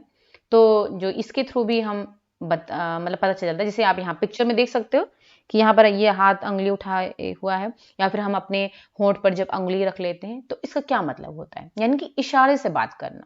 इशारे और जो आपके उठने बैठने का जो स्टाइल होता है उससे पता चल जाता है कि आप किस प्रकार के व्यक्ति हो और आप क्या कहना चाहते हैं।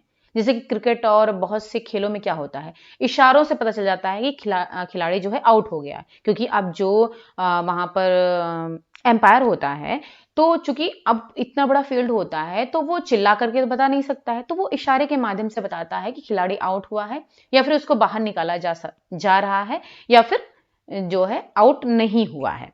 तो इस तरीके से वो बताता है। जैसे कि अपने होठ पर अगर आपने उंगली रख ली तो इसका मतलब ये है कि सामने वाले इंसान को चुप रहने को आप कह रहे हो।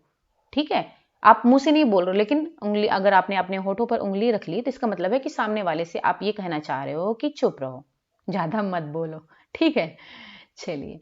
फिर जो सेकंड आता है ये तो हमारा काइनेसिक्स की बात होगी, इसमें पूरा बॉडी लैंग्वेज हमारा आता है, जिससे कि हम अपने भावनाओं को व्यक्त करते हैं। ठीक है, फिर दूसरा आता है हैप्टिक्स, यानी कि टच लैंग्वेज, यानी कि स्पर्श के माध्यम से हम इसको बताते हैं। अब यहाँ पिक्चर में आप देख रहे हो, ठीक है, ये पिक्चर्स देखना। आप देखिए अलग अलग तरीके से टच करने के अलग अलग मतलब निकालते हैं। जैसे कि इससे हमें एहसास होता है कि व्यक्ति क्या कहना चाहता है या फिर क्या महसूस करता है। जैसे कि हाथ पकड़ना प्यार या फिर किसी और गाइड कर रहा है, यानी कि जब आप किसी का हाथ पकड़ते हो तो या तो आप अपना प्यार जता रहे हो या तो फिर आप उसको किसी की तरफ गाइड कर रहे हो, यानी कि दिशा की तरफ आप इंडिकेट कर रहे हो। और हाथ गले पर होने का मतलब यह है कि या तो आप आराम करना चाहते हो या फिर आप थक चुके हो। तो इस तरीके से बहुत सारे जो आपके टच के माध्यम से भी आप अपनी भावनाओं को व्यक्त करते हो।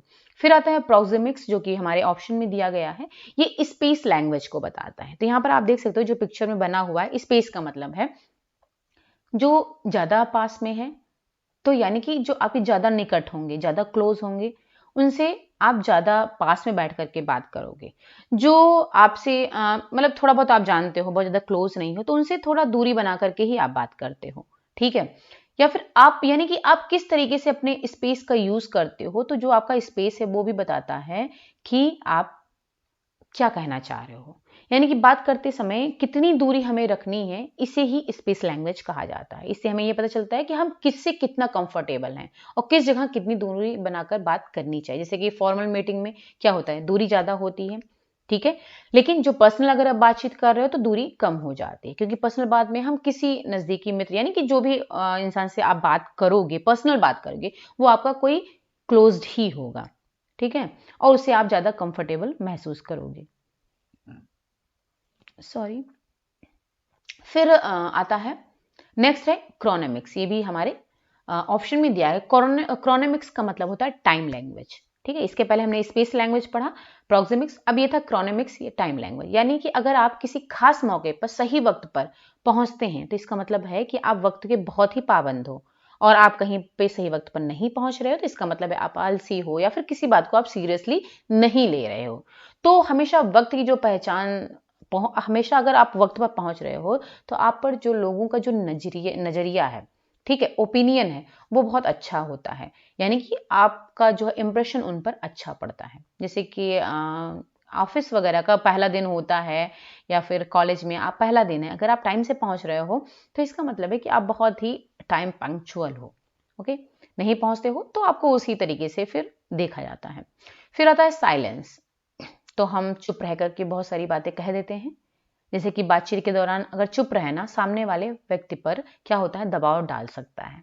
और मौन जो है आतिथ्य का प्रतीक भी है। और चुप रहने से डर, असहमति, सम्मान, सोच विचार, चिंतन या फिर अशिष्टता जैसे भावों को भी सूचित करता है। तो यानी कि चुप रहने से हम बहुत सारी बातें बिना बोले कह देते हैं। फिर साइन, यानी कि साइन जो कुछ सिंबल्स होते हैं उनको देखकर जो है, जैसे कि ये आप देख रहे हो यहाँ पर सिंबल्स लगा हुआ है, जो ये वाला सिंबल है मोबाइल के ऊपर लगा हुआ है, इसका मतलब है कि आपको जहां पर ये सिंबल लगा हुआ है वहां पर मोबाइल का यूज नहीं करना है, और ये जहां पर लगा है वहां पर आपको कार पार्किंग नहीं करनी है। ठीक है, तो सिंबल्स से भी आपको पता चल जाता है कि हाँ वो क्या कहना चाहे, उस सिंबल का मतलब क्या है। अलग अलग चिन्ह से आप अलग अलग, no parking, don't smoke, don't use mobile etcetera, ये सब जो है चिन्ह के माध्यम से बिना कुछ लिखे आपको बता देते हैं कि वो क्या कहना चाह रहे हैं। ओके, फिर यहाँ पर एक और दिया गया है पैरा लैंग्वेज। तो पैरा लैंग्वेज का मतलब है उच्चारण, पिच, वॉल्यूम, भाषण दर, मॉड्यूलेशन और प्रवाह इसके अंदर शामिल होता है। तो यहाँ पर इंग्लिश में भी हमने यहाँ पर किया हुआ है।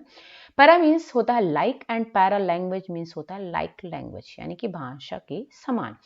It is used for non-verbal communication, which is similar to language. It is closest its meaning to verbal communication.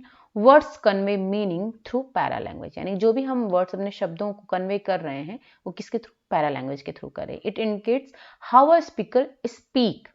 यानी कि ये बताता है कि कोई भी स्पीकर यानी कि जो बोल रहा है वो कैसे बोल रहा है। ठीक है, यानी कि जैसे थैंक्स हमने बोला, अगर हम बहुत ही दुखी मन से, कभी हम दुखी मन से थैंक्स नहीं बोलते हैं, और सॉरी हम कभी खुशी यानी कि हैप्पी फेस से नहीं बोलते हैं। ठीक है, तो ये जो है राइट मीनिंग को कन्वे नहीं करता है। अब जैसे अगर हम क्रिटिसिज्म या फिर नर्वसनेस है या फिर कामनेस है, जॉय, एंगर, ये सब चीजें जो है हम अपने टोन और पिच के माध्यम से, यानी कि जो हमारे बोलने का तरीका है और हमारे बोलने की जो टोन और पिच का मतलब है कितनी तेज हम बोल रहे हैं, कितनी धीरे बोल रहे हैं, हमारा वॉल्यूम कितना तेज है, कितना धीमा है, तो ये बताता है कि आप जो है नर्वस हो बहुत ज्यादा, इस वजह से इस तरीके से बोल रहे हो, या फिर आप बहुत खुश हो। जैसे क्या होता है, हम बहुत ज्यादा खुश होते हैं तो बहुत जल्दी जल्दी बोलते हैं और बहुत खुशी से बोलते हैं। ठीक है, लेकिन और जब क्रोध में होते हैं तो हम चिल्ला करके बोलते हैं। ठीक है, तो हमारा जो टोन है और पिच है वो अलग हो जाता है। और जब हम बहुत ही शांत कोई नॉर्मल बात कर रहे होते हैं तो बहुत ही शांत तरीके से बात करते हैं, धीरे धीरे बात करते हैं। ठीक है, शांति से। तो यानी कि हमारा जो बात करने का तरीका होता है, उसका टोन होता है, उसका पिच होता है, उसका वॉल्यूम होता है, ये सब कुछ जो है बताता है कि आप नर्वस हो, शांत हो, खुश हो, क्रोध में हो या फिर और कोई बात है। तो ये आपको आपकी भावनाओं को व्यक्त करता है या फिर जो किस स्टेज में हो आप उस समय। अब यहाँ पर आप देख सकते हो, जैसे यहाँ एग्जाम्पल दिया गया है कि पहला है, यहाँ पर देखिएगा कि how are you, I have not seen you for long, I hope everything is fine. Okay, यहाँ पर बीच में ना ही कोई कॉमा, ना ही क्वेश्चन मार्क, ना ही डॉट, कुछ भी नहीं लगा था। लेकिन अब जो दूसरा वाला सेंटेंस है यहाँ पर ध्यान दीजिएगा, how are you, I have not seen you for long, I hope everything is fine. Okay, तो यहां पर आप देखिए हाउ आर यू यानी कि हम क्वेश्चन कर रहे हैं, तो यहां पर क्वेश्चनिंग लगे हुए हैं, तो यहां पर हम रुकेंगे और उस तरीके से हम बोलेंगे हाउ आर यू, क्वेश्चन के तरीके से। आई have not seen you for long, अब यहाँ पर डॉट लगा हुआ है। ठीक है, तो यहां पर क्या होगा कि हम थोड़ा सा पॉज लेंगे, रुकेंगे, फिर आई होप एवरीथिंग इज फाइन, फिर डॉट लगा हुआ, यानी कि हम पॉज ले करके और क्वेश्चन मार्क ले करके जब हम बोलते हैं तो वो जो दूसरा वाला कम्युनिकेशन यानी कि जो बी वाला कम्युनिकेशन है वो ज्यादा पावरफुल है ए के कंपैरिजन में। ठीक है, क्योंकि जो हम पॉज लगा करके इसमें बोल रहे हैं वो हमारी स्पीच को पावरफुल बना रहा है। ठीक है, तो ये भी जरूरी है कि कहां पर हमें पॉज लगाना है और कहां पर नहीं लगाना, ये भी हमें पता होना चाहिए। तो ये सब चीजें हमारे लैंग्वेज को यानी कि हमारे भाव को प्रदर्शित करता है। ओके, तो आई थिंक यहाँ पर प्रोक्सिमिक्स, पैरालैंग्वेज, क्रोनोमिक्स और काइनेसिक्स ये सब कुछ हम समझ चुके हैं कि ये क्या है। ओके, चलिए अब नेक्स्ट क्वेश्चन पर आते हैं। Who was the ancient Greek philosopher who wrote the book rhetoric describing the role of persuasion in public speaking? Alexander, Aristotle, Plato and DeVito. तो इसका राइट आंसर है एरिस्टोटल। पुरातन ग्रीक दार्शनिक कौन थे जिन्होंने रिटोरिक पुस्तक लिखी थी जिसमें सार्वजनिक संभाषण में प्रतिपादिता की भूमिका पर चर्चा की थी? अलेक्जेंडर, अरस्तु, प्लूटो या फिर डेविटो। तो इसका राइट आंसर है अरस्तु। 84 क्वेश्चन है कि the art and science of helping adults learn is called pedagogy, sociology, anthropology, andragogy. तो राइट आंसर है इसका एंड्रोगॉगी। तो एंड्रोगॉजी जो है वयस्कों को सीखने में मदद करने की कला एवं विज्ञान को क्या कहते हैं? पेडागोगी, सोशियोलॉजी, एंथ्रोपोलॉजी या फिर एंड्रोगोजी?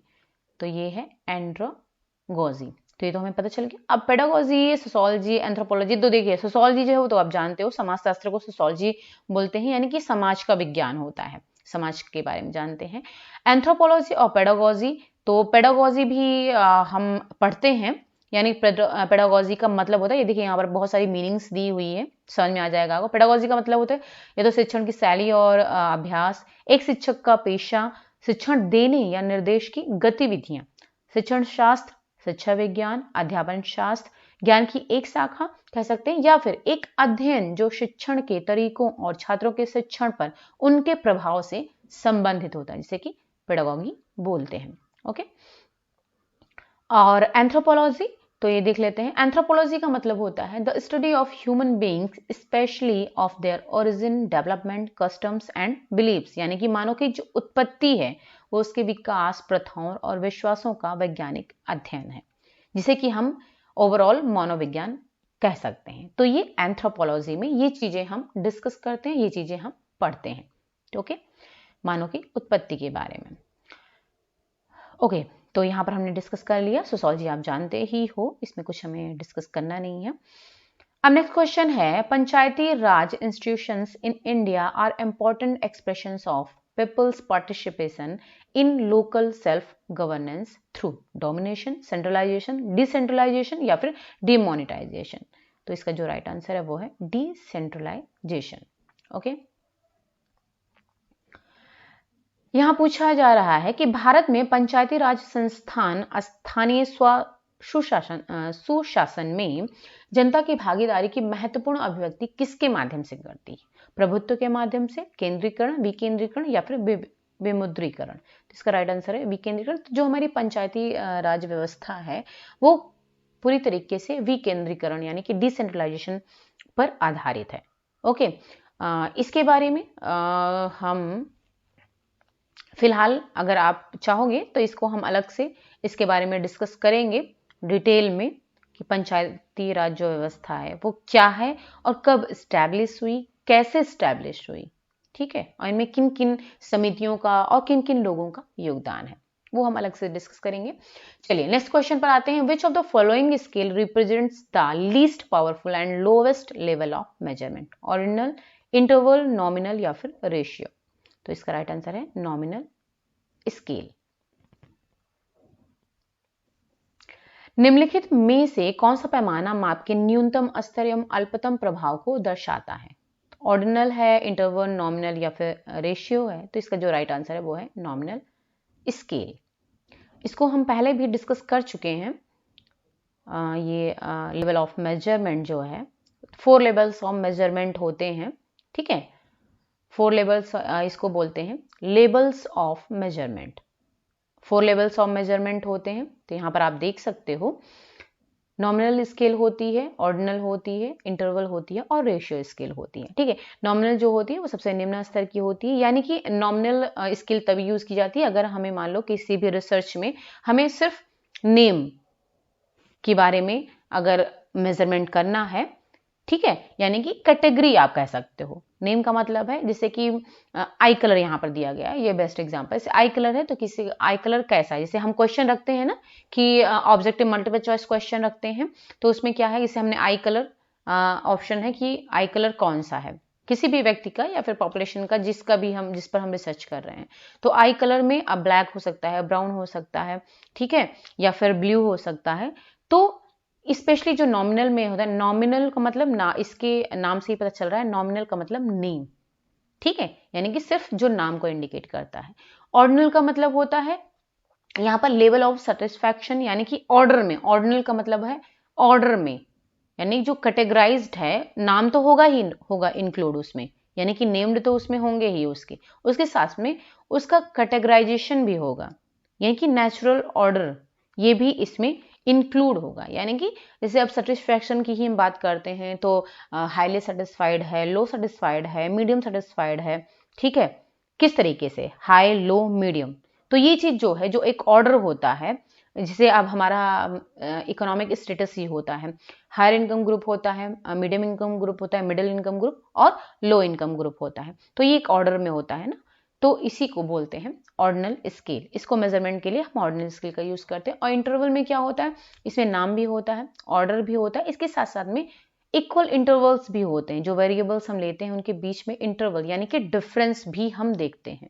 जैसे कि एग्जांपल यहाँ पर है टेम्परेचर, ठीक है, टेम्परेचर। हाँ, एक चीज इसमें और होती है, जो इंटरवल स्केल होती है इसके थ्रू हम ट्रू जीरो, ये जिसे कि हम एब्सोल्यूट जीरो भी कहते हैं, ये हम पता नहीं लगा सकते हैं। यानी कि ये चीजें, ये इंटरवल स्केल में ये ट्रू जीरो नहीं होता, यानी कि एब्सोल्यूट जीरो इसमें इंक्लूडेड नहीं होता। एब्सोल्यूट जीरो का मतलब ये होता है कि जैसे टेम्परेचर है, तो टेम्परेचर क्या है, माइनस में जा सकता है। लेकिन अगर यहाँ पर ट्रू जीरो इसमें इंक्लूड होता है, यानी इंटरवल स्केल के द्वारा हम ट्रू जीरो का भी पता लगा सकते, तो क्या होता है, वो चीज माइनस में नहीं जा सकती थी। जैसे टेम्परेचर है तो टेम्परेचर माइनस में जा सकता है, ठीक है, लेकिन अगर यहाँ पर जीरो होता तो हम टेम्परेचर नहीं कह सकते, क्योंकि टेम्परेचर जो है माइनस में जा सकता है। इस वजह से इसमें ट्रू जीरो यानी कि एब्सोल्यूट जीरो इंक्लूडेड नहीं है। तो ये आपका इंटरवल स्केल में जो है यही चीज होता है, नाम होता है, ऑर्डर्स भी होते हैं और डिफरेंस भी होता है, इंटरवल्स होते हैं, लेकिन इसमें जीरो नहीं होता है, ट्रू जीरो नहीं होता है, ठीक है। टेम्परेचर के एग्जांपल जैसे हमने बताया कि टेम्परेचर माइनस में जा सकता है। अब यहाँ पर आप बेस्ट समझोगे, रेशियो जो होता है उसमें नाम होता है, ऑर्डर होता है, डिफरेंस भी होता है, इसके साथ साथ में इसमें ट्रू जीरो वैल्यू भी होती है, has a true zero value. इस प्रकार जो रेशियो है, रेशियो बिटवीन वैल्यूज, इसको कैलकुलेट किया जा सकता है। अब देखिए इसमें क्या है, एग्जाम्पल इसका है हाइट। तो रेशियो स्केल के द्वारा हम हाइट और वेट को मापते हैं। कैसे, जैसे अब हाइट है, किसी की भी हाइट हो, किसी का भी वेट हो, तो वो क्या हो सकता है, वो माइनस में कभी भी नहीं जाएगा। किसी की हाइट आपने कभी भी नहीं सुनी होगी कि वो माइनस में है, या फिर किसी का वेट जो है वो माइनस में है, ठीक है। यानी कि यहां पर ये ट्रू जीरो जो है इसको इसमें होता है, इस वजह से ये माइनस में नहीं जा सकता है, ठीक है। लेकिन टेम्परेचर का जैसे हमने एग्जांपल लिया था, जो कि इंटरवल स्केल के द्वारा मेजर किया जाता है, तो टेम्परेचर माइनस जा सकता है, ठीक है, लेकिन हाइट किसी की माइनस में नहीं जा सकती है। तो ट्रू जीरो वैल्यू का मतलब यही होता है, ओके। यानी कि जीरो तक हो सकता है, जीरो लेवल तक जा सकता है, लेकिन जीरो से नीचे नहीं जा सकता है, ओके। आई थिंक समझ में आ गया होगा आपको, नहीं आया होगा तो आप कमेंट कर सकते हो, मैं और बेस्ट तरीके से आपको समझाने की कोशिश करूंगी पूरी पूरी। 87 क्वेश्चन है कि study of nutritional status of children born in 2010 in a village would be an example of empirical study, cohort study, trend study या फिर इंटरवेंशन स्टडी। इसका जो राइट आंसर है वो है सेकंड, कोहॉर्ट स्टडी। चलिए, एक गांव में वर्ष 2010 में जन्म लेने वाले बच्चों के पौषणिक स्तर का अध्ययन निम्नलिखित में से किसका उदाहरण होगा, एम्पेरिकल अध्ययन, कोहॉर्ट, ट्रेंड या फिर इंटरवेंशन। तो इसका है राइट आंसर है कोहॉर्ट अध्ययन। अब जो कोहॉर्ट स्टडी है इसको हिस्टोरिकल भी बोल सकते हैं, ठीक है। अब कोहॉर्ट स्टडी में क्या होता है कि इसमें हम कोई भी मान लो कोई डिजीज है, ठीक है, तो उस डिजीज का जो है अगर मान लो कुछ एक्सपोजर वाले हैं, जैसे कि मान लो कि लंग्स का बेस्ट एग्जांपल इसके लिए दिया जाता है कि लंग्स का मान लो स्मोकिंग की वजह से कुछ ऐसे लोग हैं, दो ग्रुप है, जिसमें कि एक है जो कि लंग कैंसर के सॉरी स्मोकिंग के एक्सपोजर में है, और दूसरे जो हैं वो स्मोकिंग के एक्सपोजर में नहीं है। दो ग्रुप है, एक स्मोकिंग के एक्सपोजर में है, ठीक है, यानी कि वो स्मोक कर रहा है वो ग्रुप, और दूसरा ग्रुप है जो कि स्मोक नहीं करता है, ठीक है। तो अब क्या होगा, जो स्मोक कर रहा है उसमें भी दो होंगे। एक तो हो सकता है जो स्मोक कर रहा है उसमें कुछ लोग होंगे जिनको कि लंग की प्रॉब्लम हो सकती है, यानी कि फेफड़े की दिक्कत हो सकती है, लेकिन उसमें हो सकता है कुछ ऐसे लोग भी होंगे जो कि स्मोक तो कर रहे हैं लेकिन उनको अब फेफड़े की कोई भी प्रॉब्लम नहीं है, और जो स्मोक नहीं कर रहे हैं उनमें ये हो सकता है कि कुछ लोग जो है लंग की प्रॉब्लम हो, ठीक है, वो स्मोक नहीं भी करें लेकिन फिर भी उनको लंग की प्रॉब्लम है, और कुछ लोग ऐसे होते हैं जो कि इनको की लंग की प्रॉब्लम नहीं है, यानी कि ना ही वो स्मोक करते हैं और ना ही उनको लंग की प्रॉब्लम है। तो ये जो कोहॉर्ट स्टडी है उसमें यही देखा जाता है कि कोई भी जो डिजीज है, यानी कि जो भी इंसिडेंस है और जो उसका एक्सपोजर है, उसका डिजीज पर क्या प्रभाव पड़ रहा है, यानी कि उस एक्सपोजर का, उस इंसिडेंट का उसके इंसिडेंट पर एक्सपोजर का क्या प्रभाव पड़ रहा है, यानी कि ठीक है। तो ये जो हमें देखना होता है रिजल्ट, ये कोहार्ट स्टडी के द्वारा देखना होता है, ठीक है। तो इसमें भी दो टाइप का होता है, कोहार्ट स्टडी में भी दो होता है। एक तो होता है कि जो जैसे मान लो पहले से ही कोई डिजीज, मतलब मान लो पहले से ही कुछ प्रॉब्लम, कुछ सिम्टम्स हैं, तो उसका हम फ्यूचर में देखेंगे कि हाँ उस जो सिम्टम्स अभी दिखाई पड़ रहे हैं तो क्या उसकी वजह से 1 साल 2 साल 4 साल 5 साल में कोई फ्यूचर में कोई डिजीज डेवलप होगी या फिर नहीं होगी, ठीक है। एक तो ये अध्ययन किया जाता है और दूसरा ये होता है कि प्रेजेंट टाइम पर कोई डिजीज है, अब उसका क्या इफेक्ट होगा।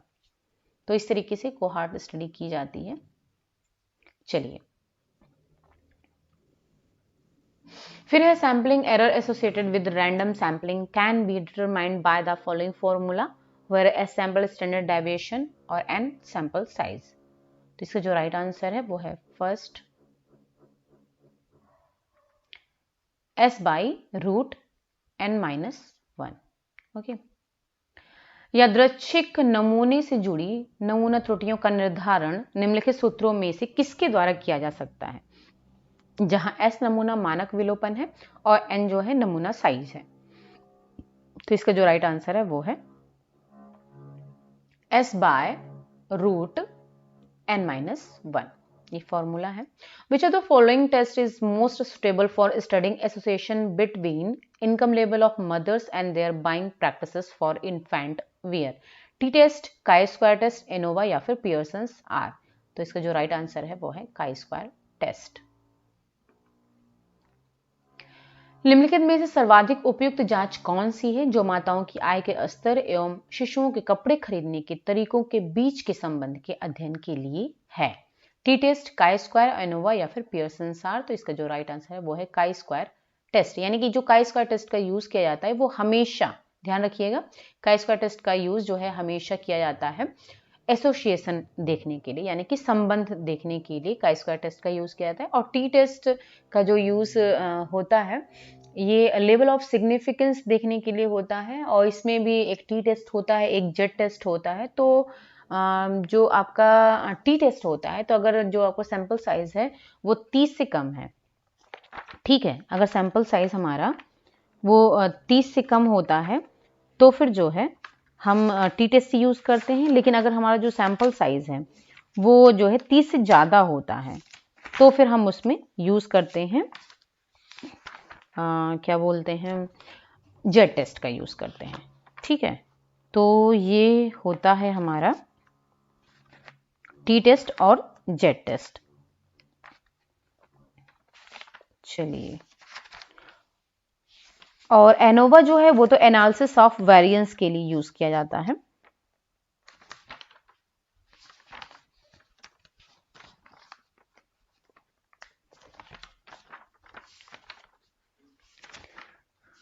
ओके, हाँ एक बार मैं ओके, ठीक है। ओके, टी टेस्ट और जेड टेस्ट का सिग्निफिकेंस ऑफ वेरिएंस के लिए यूज किया जाता है।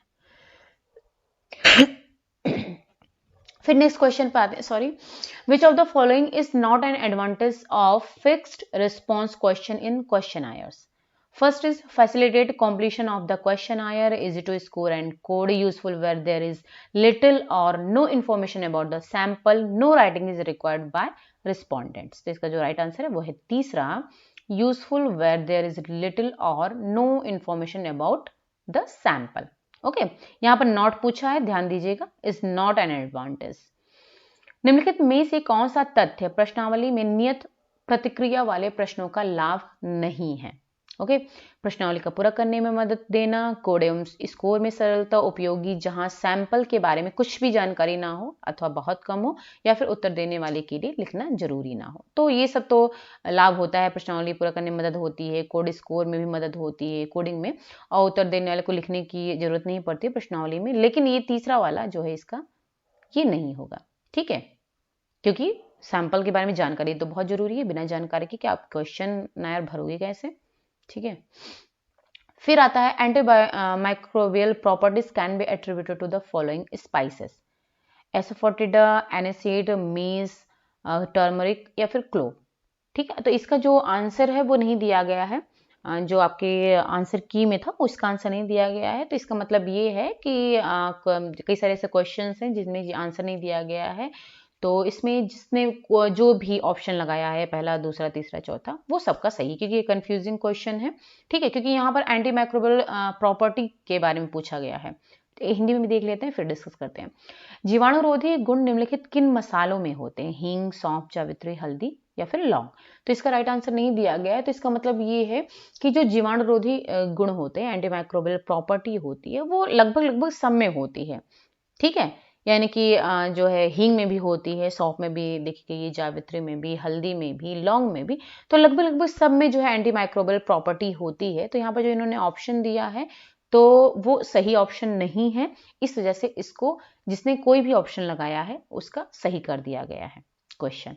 ठीक है, फिर 92 क्वेश्चन है कि records to be maintained in a dietary department of a hospital to deliver diets to patients are requisition slip, work schedule, production schedule, menu tally या फिर cash book. Choose the appropriate answer from the options given below. तो इसका जो right answer है वो है second, यानी कि ए, सी एंड डी ओनली।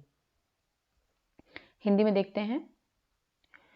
92 का है, मरीजों को दिए जाने वाले आहार के लिए अस्पताल के दैनिक आहार विभाग, यानी जो डाइटरी डिपार्टमेंट है, उस आहार विभाग में बनाकर रखने वाला रिकॉर्ड है मांग पर्ची, कार्य शेड्यूल, उत्पादन शेड्यूल, मेन्यू टैली या फिर रोकड़ पही। तो इसका जो राइट आंसर है वो है सेकंड, यानी केवल ए, सी एंड डी। यानी ए का मतलब हो गया मांग पर्ची, ठीक है, यानी जो रिकॉर्ड बनाकर रखे जाने वाला रिकॉर्ड है उसमें क्या क्या चीजें हैं, मांग पर्ची है, सी है यानी कि उत्पादन शेड्यूल होता है, और डी है यानी कि मेनू टैली होती है।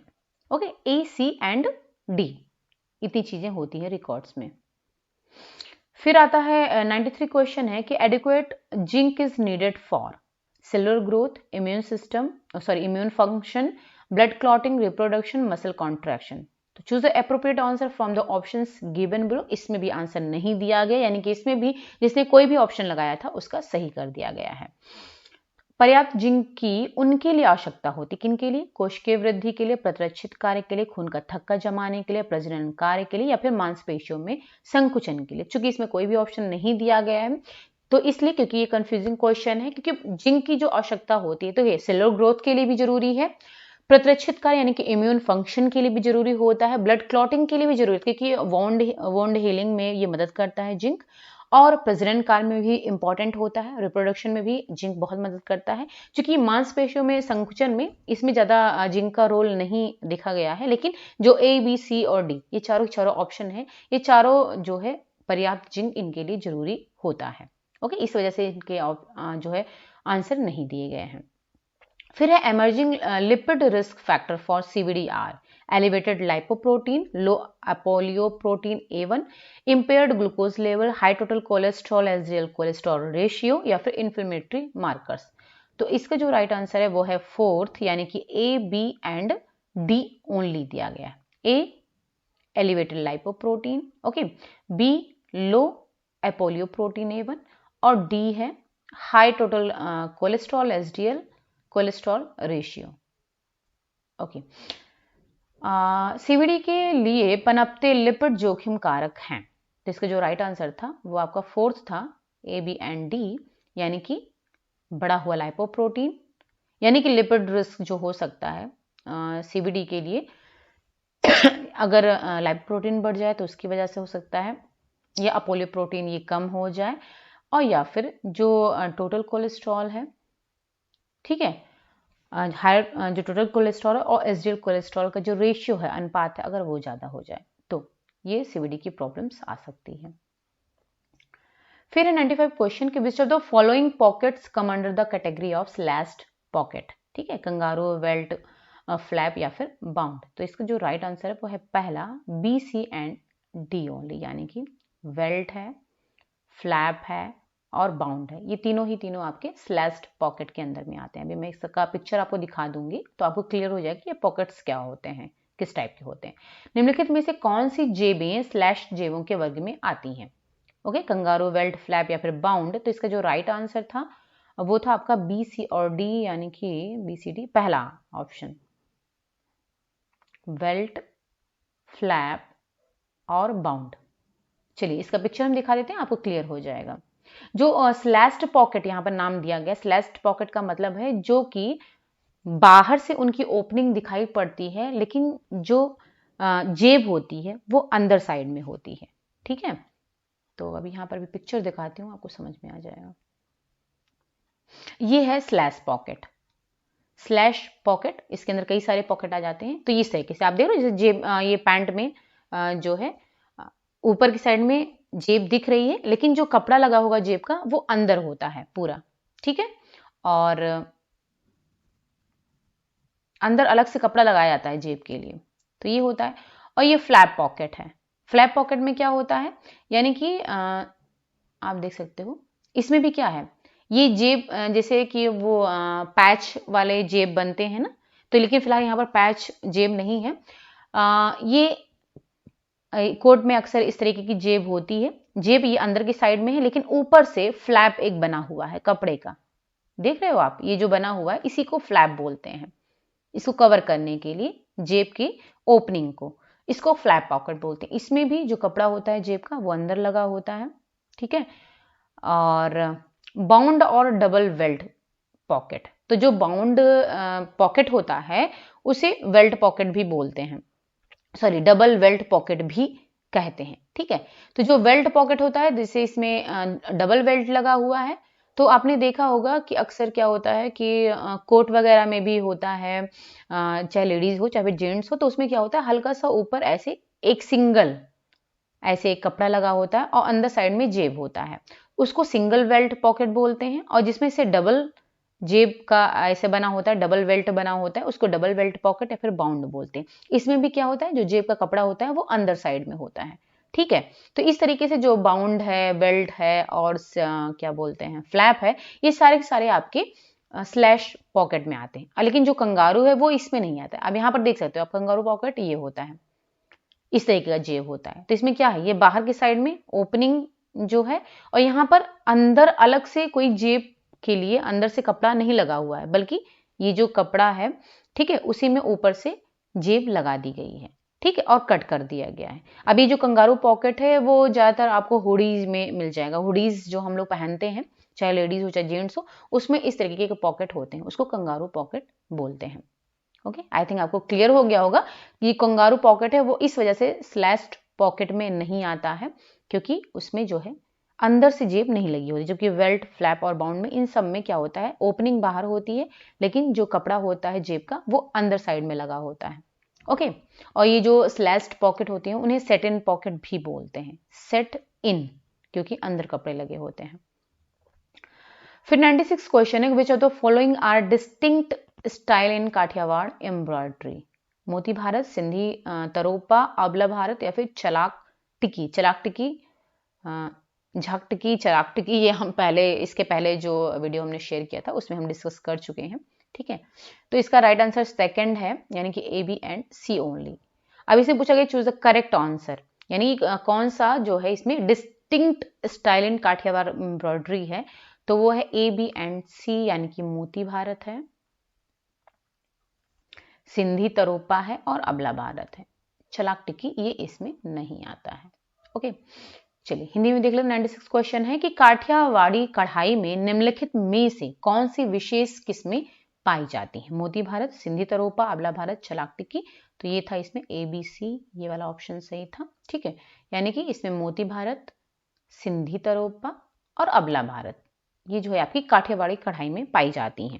लेकिन जो चलाक टिक्की है, ये हमने, आपको ध्यान होगा तो इसके पहले जो हमने वीडियो डिस्कस किया हुआ है उसमें हमने चलाक टिक्की, झिक टिक्की, ये सब पढ़ा हुआ था। तो ये जो चलाक टिक्की है ये आपकी करचोबी एम्ब्रॉयडरी जो होती है उसके अंतर्गत आती है, काठियावाड़ी में नहीं आती है। ओके, फिर 97 क्वेश्चन है कि which of the following parts of machine needle fit into the needle bar, shank, blade, butt या फिर स्कार्फ। तो इसका राइट आंसर है fourth, A and C only, यानी कि शैंक और बट। हिंदी में देख लेते हैं। निडल बार में मशीन सुई फिट करते समय निम्नलिखित में से सुई के कौन कौन से भाग आते हैं, यानी जब हम निडल बार में सुई को फिट करते हैं तो सुई का कौन कौन सा भाग उसमें फिट होता है। ठीक है, तो इसका जो राइट आंसर था वो था ए और सी, यानी कि फोर्थ। ए यानी कि जो मशीन का शैंक वाला भाग होता है, और बट, ये दोनों जो है मशीन में फिट होता है निडल बार में। ओके, चलिए अब नेक्स्ट क्वेश्चन है 98 क्वेश्चन है कि which of the following properties are imparted in a fabric by nanotechnology? Stain and wrinkle resistance, flame retardance, antimicrobial, water resistance. इसमें भी आंसर नहीं दिया गया है क्योंकि इसके भी ऑप्शन में कंफ्यूजन थी, तो सारा ऑप्शन सही कर दिया गया है। नैनो टेक्नोलॉजी के द्वारा कपड़े में निम्नलिखित में से कौन से गुण डाले जाते हैं? दाग एवं सिलवट रोधी, लपट अवरोधक, या फिर जीवाणु रोधी, या फिर जल रोधी। तो इसको हम देख लेते हैं, क्योंकि जितने ये सारे गुण इसके दिखाए गए हैं वो सारे के सारे नैनो टेक्नोलॉजी के द्वारा कपड़ों में डाले जाते हैं।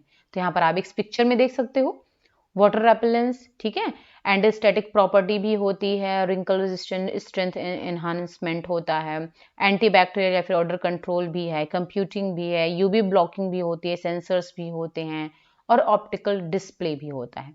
तो ये सारी जो है नैनो टेक्नोलॉजी के द्वारा टेक्सटाइल में डाले जाते हैं, ये सारे गुण आ जाते हैं।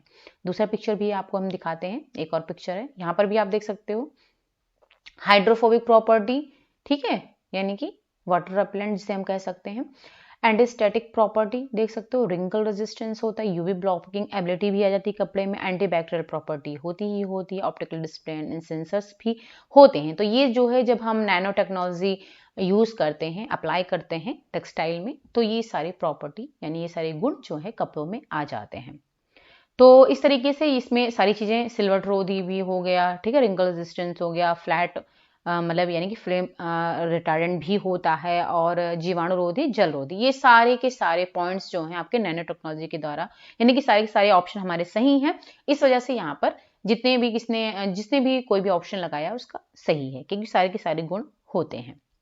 ओके, 99 क्वेश्चन है कि which of the following fibres can be confirmed bye there microscopic appearance? इसका भी आंसर नहीं दिया गया है, ठीक है, इसमें भी सारे ऑप्शंस सही माने गए हैं, क्योंकि जो है आपका हिंदी भी देख लेते हैं फिर डिस्कस करते हैं कि निम्नलिखित तंतुओं में से किन तंतुओं को उनकी सूक्ष्मदर्शनी उपस्थिति से पुष्ट किया जा सकता है। तो देखिए, सूती को भी हम कर सकते हैं, इसकी भी पुष्टि की जा सकती है, ठीक है, माइक्रोस्कोप के द्वारा हमने पढ़ा हुआ है, उनको भी देखा जा सकता है, सिल्क को भी देखते हैं हम, फ्लैक्स भी, ठीक है। लेकिन एक जो आपका नायलॉन है जो कि आपका सिंथेटिक फाइबर्स में आता है, तो इनकी जो प्रॉपर्टी होती है वो कोई फिक्स नहीं होती है, ठीक है, क्योंकि इनको मैनमेड फाइबर होता है, तो इनको हम मनचाहा लंबाई, आकृति, इनका आकार दे सकते हैं। तो इस वजह से इनकी जो है पुष्टि आप नहीं की जा सकती है फिलहाल।